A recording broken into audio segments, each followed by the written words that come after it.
¿Qué tal? ¿Cómo están ustedes? Muy buenas tardes, bienvenidos a un nuevo capítulo de A Bordo, este programa que hacemos en conjunto entre Radio Duna, La Tercera y la Universidad Andrés Bello, y en que abordamos distintos temas de la actualidad, pero desde un punto de vista un poco más profundo, tratamos, y sobre todo con mirada de largo plazo, con mirada de futuro.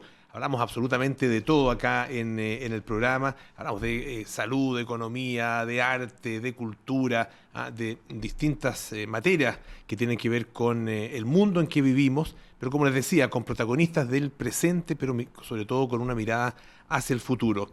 Y hoy día vamos a hablar de un tema que puede tener, y lo vamos a conversar con nuestra invitada, un carácter de alguna manera estacional.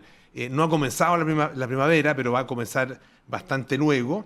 Y ustedes saben que hay ciertos síntomas de salud mental que a veces se ven agravados, agudizados, justamente con la llegada de esta época del año. Además coincide, fíjense que el próximo 10 de septiembre se conmemora el Día Mundial para la Prevención del Suicidio. Queremos hablar de esta materia, que es una materia difícil de conversar muchas veces, tiene que ver con la depresión, tiene que ver con la salud mental, y estamos acompañados de la doctora Cintia Zavala. Ella es psiquiatra, especialista en salud pública, directora de la carrera de Medicina Santiago de la Universidad Andrés Bello. Cintia, doctora, bienvenida, muchas gracias por acompañarnos. Muchas gracias por la invitación. Partamos por las definiciones, a ver si te parece, Cintia, porque cuando uno utiliza la palabra depresión, puede tener muchas acepciones en términos del tipo de uso que se le da más bien a esa palabra. No es que la depresión misma tenga el término médico, digamos, o clínico, tenga muchas acepciones, pero sí en nuestro uso cotidiano. ¿Qué es la depresión? Bueno, yo creo que tú tienes mucha razón, porque las personas en el lenguaje coloquial usan la palabra depresión para distintas cosas. Una, como tú mencionas, es el constructo clínico al cual los médicos llamamos depresión, que implica la sumatoria de una serie de síntomas por un periodo determinado, con una intensidad determinada y con una repercusión en el funcionamiento habitual. Pero las personas también llaman depresión a lo que puede ser síntomas reactivos a una situación difícil que se encuentren viviendo que no cumplan criterios de un trastorno clínico. También le pueden llamar depresión, soy depresivo, ¿cierto?, a un modo de ser que se asocia a ciertos tipos de personalidad y en ocasiones a ciertas alteraciones de la personalidad de las personas.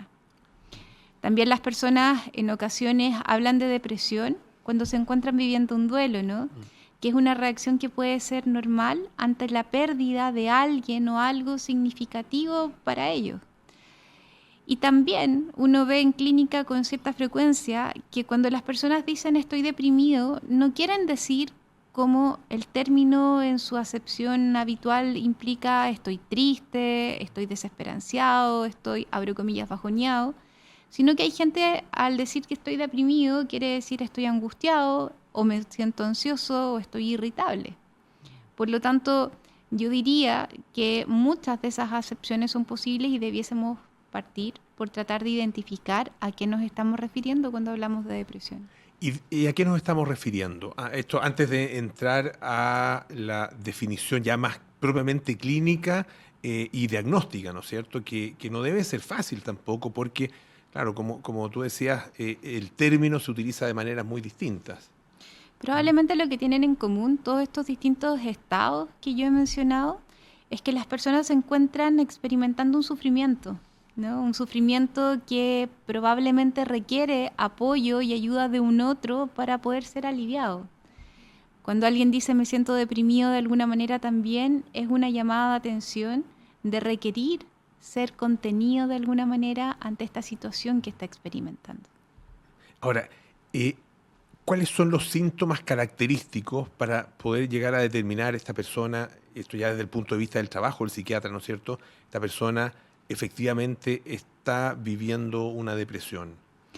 Para los médicos, ¿cierto? Desde el punto de vista clínico, el diagnóstico de una depresión requiere la presencia de dos síntomas fundamentales, al menos uno de los dos, que es ánimo triste, deprimido, y o la presencia de un síntoma que se llama anedonia, que es la incapacidad de disfrutar de las cosas de las cuales las personas habitualmente disfrutan. Muchos pacientes lo relatan como que la vida perdió la sal, ¿no? Como que perdió el sabor. Al menos uno de esos 2 síntomas, más algún otro de esta serie de síntomas que te voy a listar, en que en total hay que completar 5 síntomas.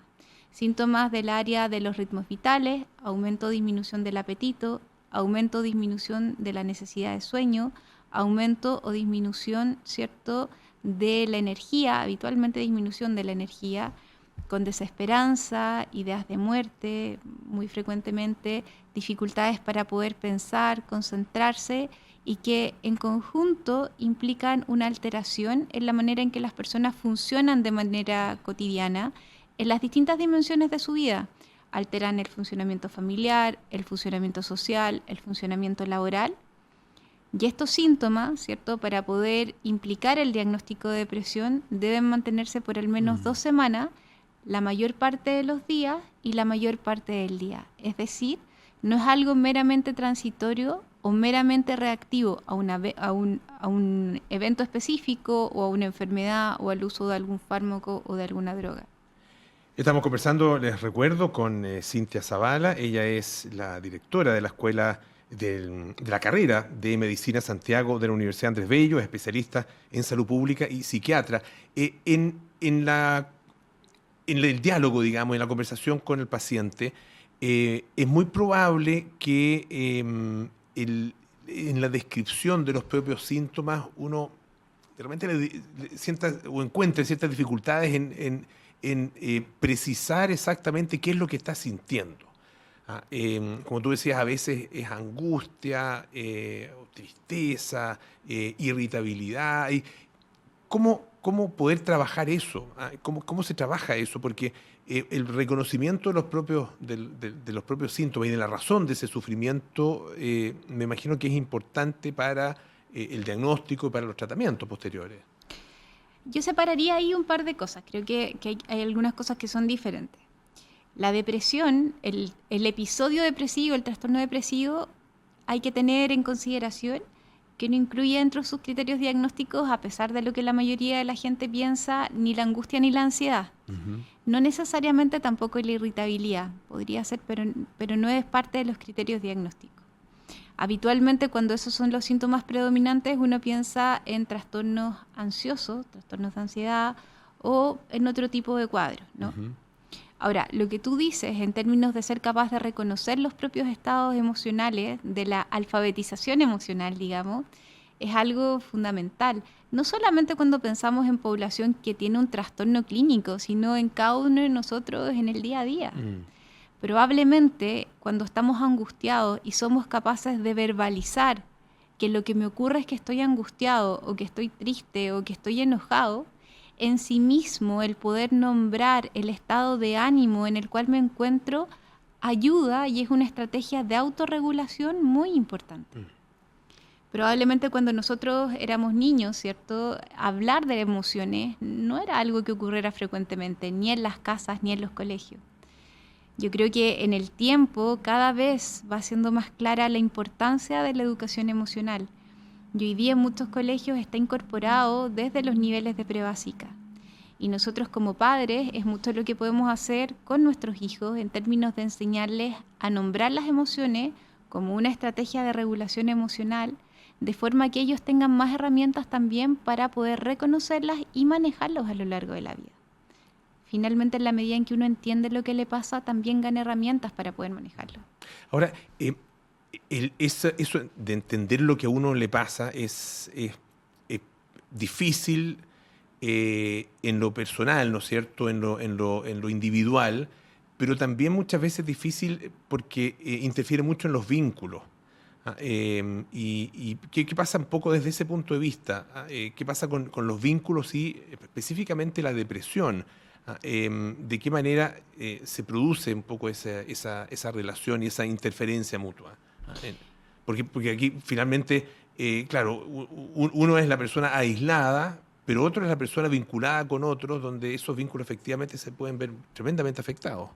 Bueno, los seres humanos somos seres sociales, claro, ¿no? Claro. Y hay autores que han propuesto que la vinculación interpersonal es una necesidad humana primaria, básica, igual que es comer, que es respirar y que otras. En relación a lo primero que decías, yo te diría que probablemente para estar con un otro, ya sea en pareja, ya sea en relaciones amistosas o familiares, el reconocer lo que a uno le pasa y poder ponerlo sobre la mesa, más bien evita problemas, porque nos ayuda a comunicarnos de mejor manera, nos ayuda a poder resolver las cosas en conjunto. El hecho de poder entender qué es lo que queremos y trabajarlo de esa manera en las relaciones nos permite ser más libres. Ahora, cuando lo que nos ocurre es que estamos viviendo un cuadro depresivo, efectivamente eso muchas veces altera las relaciones con otros, con cualquier otro, porque la persona que está sufriendo una depresión, efectivamente se le dificultan mucho más actividades cotidianas que nosotros realizamos sin siquiera pensarlo. El hecho de levantarse, por ejemplo, y funcionar en el día a día empieza a representar un tremendo esfuerzo que muchas veces deja a las personas agotadas y que no les permite poder funcionar o dar en las relaciones lo que habitualmente dan. Probablemente en ese contexto también es sumamente relevante el poder reconocer lo que nos ocurre y si hay un otro que está ahí para apoyarnos, poder conversarlo y buscar ese apoyo. Porque independientemente de que existen varias alternativas terapéuticas, que existen formas en que todos nosotros podemos actuar e implementar y que nos ayudan cuando estamos en un cuadro depresivo, una de ellas y probablemente muy fundamental es aquella en la que buscamos apoyo y contención en un otro significativo. Se habla de una prevalencia del 6,2% de depresión acá en nuestro país. En tu experiencia, ¿esto está sobrediagnosticado o subdiagnosticado? ¿O es imposible saber? Que esa es la otra posibilidad. Mira, cuando uno compara estudios internacionales, en general los estudios de prevalencia 12 meses, porque ese 6,2% es la cantidad de personas que en un año está cursando con un cuadro depresivo, son entre un 4 y un 5%, por lo tanto probablemente está dentro del rango real. Uh-huh. Cuando uno lo mira como en la vida, los estudios mundiales muestran que entre un 10 y un 15% de las personas en la vida hacen un cuadro depresivo. Ahora, hacer el diagnóstico de depresión y sobre todo retrospectivo, cuando uno le va a preguntar a la gente, ¿usted alguna vez ha tenido un cuadro depresivo?, tiene algunas dificultades metodológicas, por lo que hay otros estudios que estiman que hasta 1 de cada 3 personas en la vida va a ser un cuadro depresivo. Es una frecuencia muy significativa.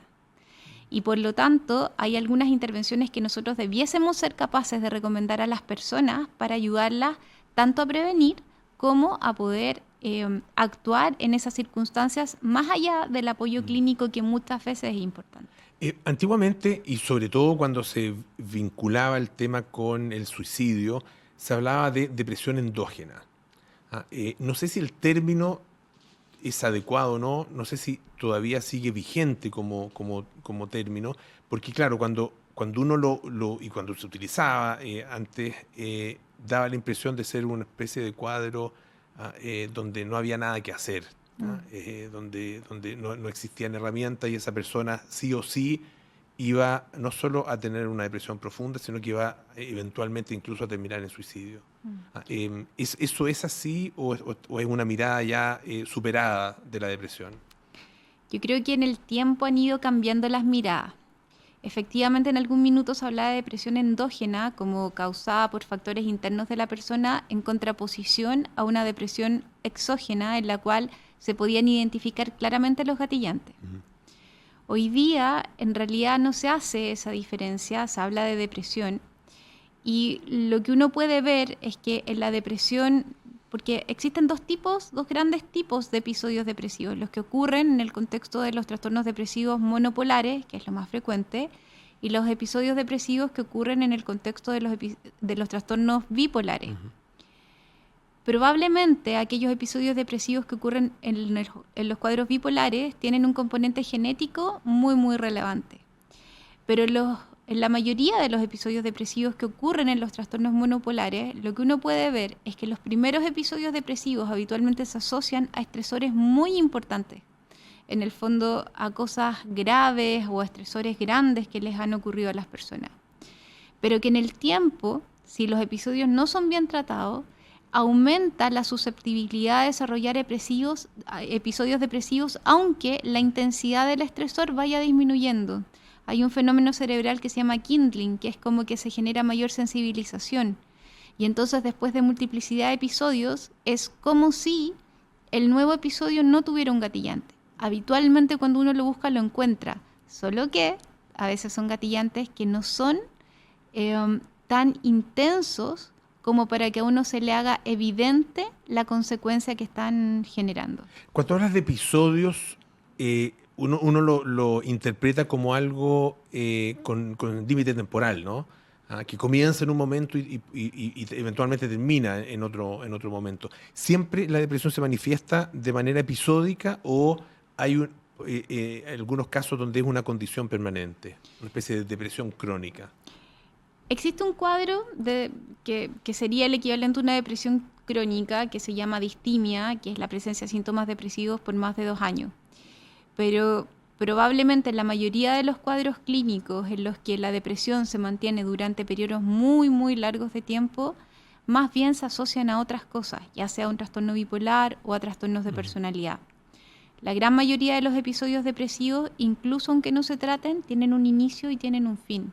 Pueden durar entre 2 y 6 meses, pero efectivamente son acotados temporalmente y si son en el contexto de un trastorno monopolar, ¿cierto?, que es la mayoría, luego se logra una recuperación independientemente que pueda haber o no un siguiente episodio.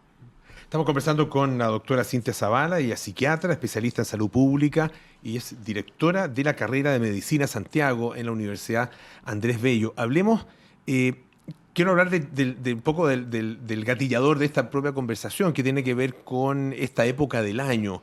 ¿Es efectivo ese vínculo entre la primavera y la agudización de los síntomas depresivos? La mayor agudización de los síntomas depresivos, ¿cierto?, cuando uno habla de depresiones estacionales, ocurre a finales del otoño e invierno. Ese es el patrón más habitual y que habitualmente se asocia a episodios depresivos que tienen un componente de aumento del sueño, del aumento del apetito, de aumento de peso. Existe otro grupo que más bien ocurre en el inicio de la primavera, que tienen características distintas. Estamos hablando en promedio. Pueden haber diferencias para cada persona particular, ¿no? Y que al revés se asocian más bien a disminución del sueño, a disminución del apetito, a disminución del peso. Pero también en primavera se gatillan con más frecuencia los episodios más bien propios de los cuadros bipolares. Yo diría que en general los episodios depresivos propiamente tal son más bien otoño-invierno y primavera-verano se asocia más a la bipolaridad. Uh-huh. Ahora, para eso es posible hacer algo desde el punto de vista de la persona, digamos, que eventualmente puede sufrir una agudización de sus síntomas, una especie de preparación, digamos, para las épocas del año más duras. Uh-huh. Hay algunas estrategias que todos debiésemos implementar de manera permanente y que son protectores del desarrollo de episodios depresivos, así como del desarrollo de varias otras enfermedades, y que tienen que ver con los cambios de estilo de vida. Una dieta balanceada, ¿no? El dormir la cantidad adecuada de horas de sueño, que puede variar de persona a persona, pero ni más ni menos lo que yo requiero para reponerme. El hacer ejercicio, idealmente 30 minutos al día, la mayor cantidad de días a la semana, pero si son 10 minutos y son 3 días, igual sirve. Es mejor que nada. Es mejor que nada. Suspender el alcohol, suspender el tabaco, suspender las drogas. Toda esta serie de intervenciones de estilo de vida que hasta hace unos años atrás pensábamos que eran sobre todo indicadas para los trastornos cardiovasculares, hipertensión, diabetes, obesidad, hoy día tienen evidencia probada para la prevención y el tratamiento de los episodios depresivos. O sea, lo que yo podría decir es que a cada persona que pudiese implementar este tipo de hábitos, que del sedentarismo pudiese instalar el ejercicio que se pueda, entendiendo que no es tan fácil para todo el mundo, sobre todo para las personas que tienen jornadas de trabajo muy extensas, que además tienen que compatibilizar las labores fuera de la casa, con la casa, lo que se pueda. Si a lo mejor es bajarse una estación antes de metro y caminar una estación o un poco antes de la micro y llegar a la casa, eso es útil. Si yo puedo empezar a alimentarme de manera más saludable, con más frutas, con más verduras, ojalá con menos alimentos procesados, por ejemplo, llevar comida al trabajo, comprar en la vega y congelar, cualquier tipo de intervención que yo haga, aunque no sea el ideal, si es un poquito más de lo que tengo, ya sirve. El hecho de mantener rutinas de sueño, de acostarse y levantarse más o menos a la misma hora, de evitar la cafeína, el té, el café, la Coca-Cola después de las 4 de la tarde, porque alteran la calidad del sueño. Evitar ver pantallas o televisión. Mantener el ambiente de la pieza lo más tranquilo posible, ojalá no trabajar en la pieza. Todas esas pequeñas intervenciones, en la medida en que sean posibles, porque la idea tampoco es hacer sentir culpables a las personas, porque sabemos que muchas veces el no llevar estilos de vida sano no es porque las personas no quieran, sino porque las dificultades del contexto son importantes. Pero sí el mensaje que creo importante transmitir es que cualquier pequeño cambio ya suma. Hablemos de dos formas que a veces se suman y otras veces van por caminos separados, digamos, de tratar la depresión. Tiene que ver con la terapia y con la utilización de medicamentos. Hablemos primero de la terapia, después de los medicamentos y después de la suma, porque también es importante y en muchos casos es eso lo que se recomienda, ¿no es cierto?, lo que se receta para las personas. ¿En qué consiste una terapia para enfrentar una depresión? Existen distintos tipos de psicoterapia, pero en términos generales son tratamientos que son implementados por psicólogos o psiquiatras, en los cuales a través de la conversación, ¿cierto?, uno va trabajando distintos aspectos, ya sea formas de ver la vida, descubriendo patrones inconscientes de los cuales muchas veces no nos damos cuenta, en que nos relacionamos con los demás y que eso nos genera problemas, o maneras de enfrentar las situaciones, o que nos ayudan a ver nuevos aspectos de un problema, o que nos entregan estrategias de afrontamiento de las dificultades diferentes, o que nos ayudan a elaborar duelos o situaciones difíciles. Yo diría que la terapia es una herramienta tremendamente útil y está indicada en las depresiones en todos los niveles de tratamiento de manera habitual. Nosotros en Chile contamos con la suerte, que no tienen muchos otros países, de contar con psicólogos en todos los centros de atención primaria del país. Y es un recurso que debiésemos ser capaces de aprovechar de buena manera. El tratamiento psicoterapéutico se complementa con el tratamiento farmacológico. Muchas veces se requiere otro tipo de intervención y los psicofármacos, como los antidepresivos, nos pueden dar ese apoyo adicional para poder salir de un periodo muy negro en que efectivamente las personas, y yo creo que esto también es importante de poder explicarlo, cuando estamos viviendo un episodio depresivo es como ponerse unos lentes de colores, ¿no? Como estos lentes verdes, uno se pone los lentes y todo el mundo se ve verde. Bueno, eso pasa con las emociones. Finalmente, si tú estás viviendo un episodio depresivo, es como ponerte unos lentes a través de los cuales ves la realidad. Y todo se ve más difícil, todo se ve más complejo. Efectivamente, las personas no ven salida. Entonces, muchas veces, con el antidepresivo y la psicoterapia, lo que logramos hacer es bajarle el color a los lentes, hacerlos más transparentes para poder ver la realidad más, valga la redundancia, realistamente, y al mismo tiempo desarrollar estrategias de manejo de estas dificultades, ¿cierto?, que a veces nosotros no las vemos posibles de solucionar, pero que con apoyo de otros podemos encontrar esos caminos. Y bueno, también que todos sepamos qué hacen los medicamentos en nuestro organismo, ¿no? ¿De qué manera operan, particularmente los que son muy utilizados, que son los antidepresivos? Hay distintas hipótesis, pero la más habitual, ¿cierto?, es que los antidepresivos actúan a través de los sistemas de neurotransmisión cerebral. La neurotransmisión cerebral tiene que ver con la manera en la cual las neuronas se comunican entre ellas. Entonces, por un lado, entre comillas,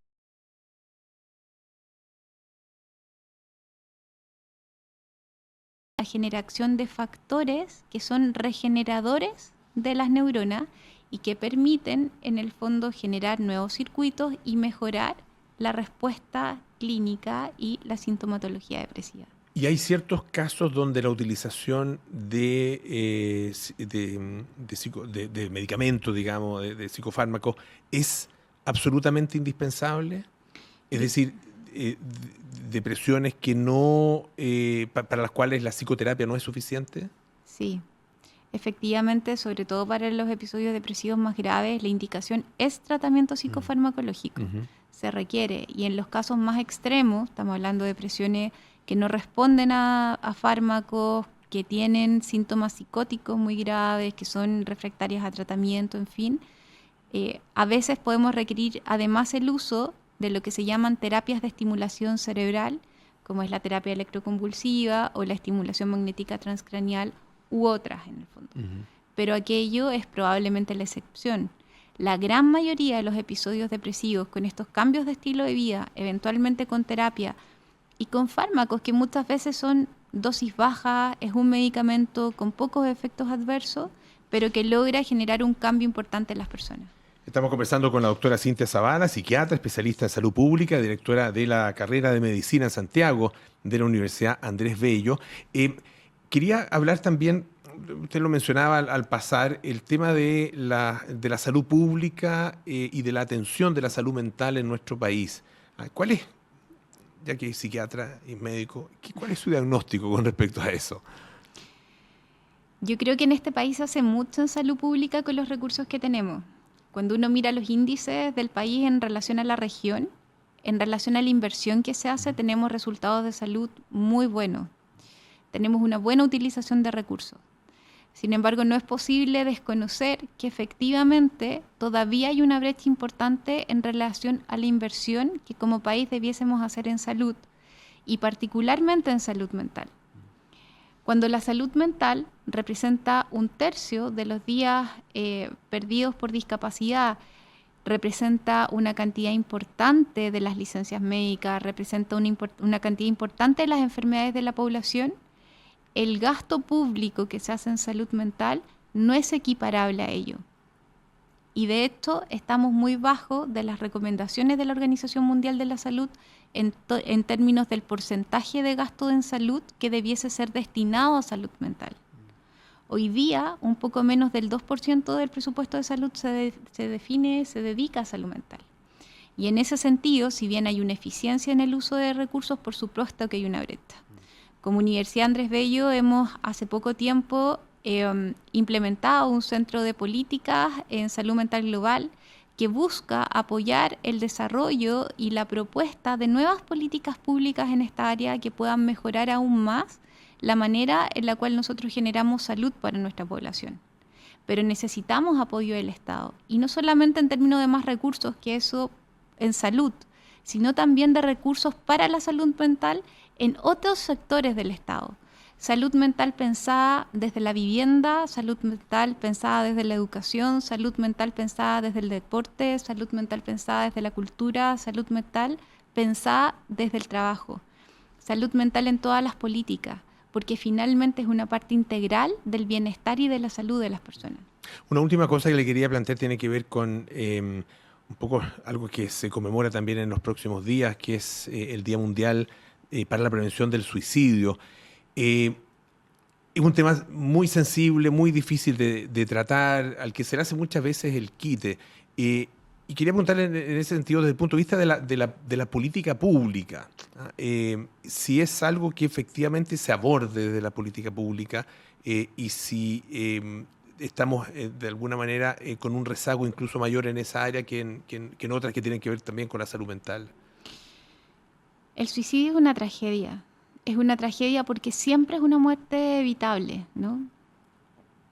Y es un tremendo dolor no solamente para quien lo sufre, sino para toda la comunidad en la cual está inserta esa persona, para su familia, para sus conocidos, para sus amigos, para sus cercanos.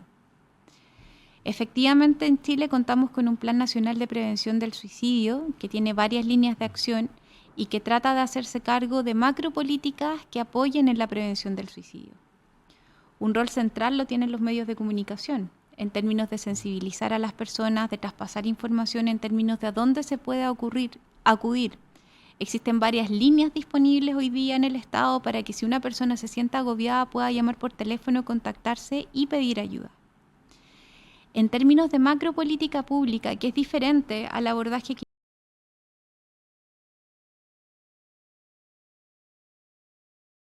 probablemente la intervención más efectiva es aquella destinada a limitar el acceso a medios para cometer suicidio. De hecho, probablemente muchas personas pueden haber notado que en el Costanera Center hace unos años cambiaron las barreras, ¿no? Y las elevaron. Hubo una época en que era un lugar en que ocurrían frecuentemente suicidios. Y eso tuvo una baja muy significativa al limitar el acceso al método.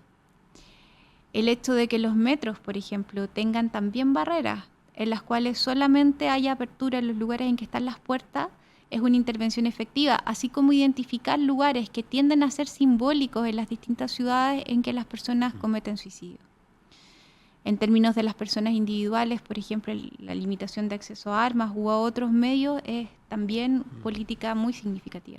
Bueno, una política que se ha establecido tiene que ver también con un teléfono, ¿no es cierto?, para la prevención del suicidio. Esto es administrado por el Ministerio de Salud, es el 4141, y para las personas que estén obviamente en una situación cercana a eso, que tengan familiares también, personas conocidas, es una herramienta muy importante. Bueno, le queremos agradecer muchísimo a la doctora Cintia Zavala, psiquiatra, especialista en salud pública, directora de la carrera de Medicina Santiago de la Universidad Andrés Bello, por esta conversación. Doctora, muchas gracias. Muchas gracias a ti. Y a todos ustedes los quiero invitar a que formen parte de nuestro proyecto Board y que sobre todo se suscriban al newsletter de Board. Ustedes saben, este es un proyecto colaborativo entre La Tercera, Radio Duna, Pulso y la Universidad Andrés Bello. Lo que buscamos es formar una comunidad de líderes que estén mirando también hacia el futuro, como lo hace también este programa. Les agradecemos mucho que nos hayan acompañado aquí en A Bordo. Sigan en compañía de Radio Duna y nos pueden siempre seguir a través de nuestro sitio web. Que estén muy bien y que tengan muy buenas tardes.